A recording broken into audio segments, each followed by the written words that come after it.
Comme vous le savez, je ne suis pas juriste et je ne suis pas McKinsey, mais j'ai des idées. Donc voilà, la première idée pour réformer le divorce, comme j'en ai déjà parlé, serait d'avoir un système équivalent à celui du Québec. C'est pas une bonne idée. Là-bas, ils calculent tes revenus directement auprès des impôts et t'es obligé de payer quelque chose d'équitable. À moi, ça m'arrange pas, hein. Alors qu'en France, je peux organiser mon insolvabilité et profiter les quelques mois que dure la procédure pour me mettre au vert et partir en vacances.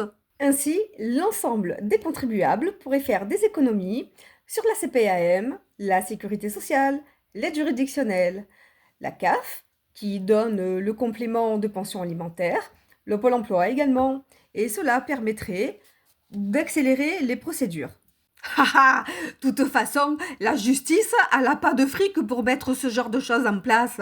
Alors, je suis tranquille, hein, je vais en profiter encore longtemps.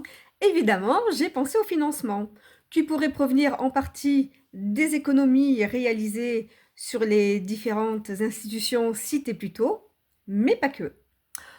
On met bien des prunes aux gens qui font des excès de vitesse.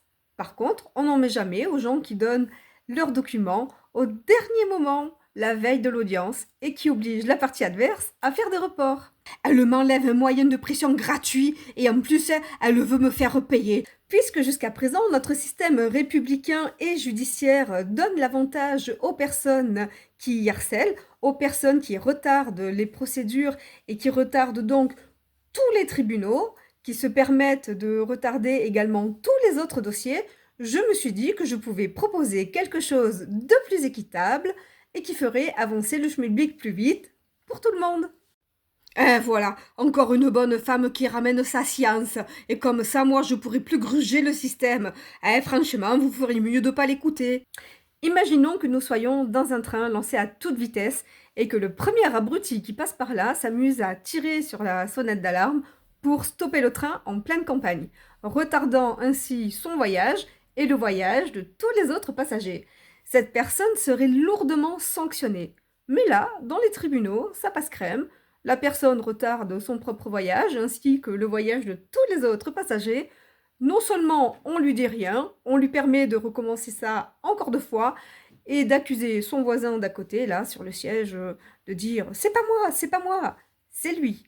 Donner ses papiers au dernier moment, en plus d'être une forme de harcèlement, retarde absolument tous les tribunaux et est dommageable pour tout le monde.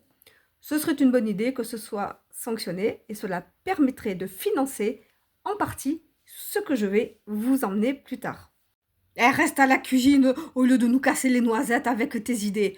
Bon, allez, moi j'y vais parce que j'ai rendez-vous avec une nouvelle nana. Ah, ciao! Donc voilà, pour découvrir les 50 propositions que j'ai écrites, je vous invite à vous abonner à la page, à inviter également vos amis, parents célibataires, d'ailleurs que ce soit des hommes ou des femmes, peu importe, que nous soyons maman solo ou papa solo, nous sommes tous dans le même train et les propositions que je vais faire peuvent vraiment aider à améliorer les procédures et surtout à financer les changements que je vais proposer.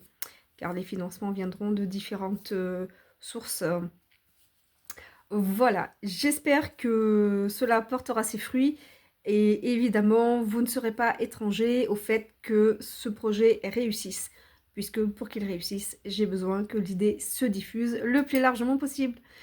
Je vous souhaite une bonne soirée, j'espère que Pasquale ne vous dérange pas trop, j'espère qu'il vous amuse parce qu'il est là vraiment pour illustrer un propos, et je vous dis à bientôt.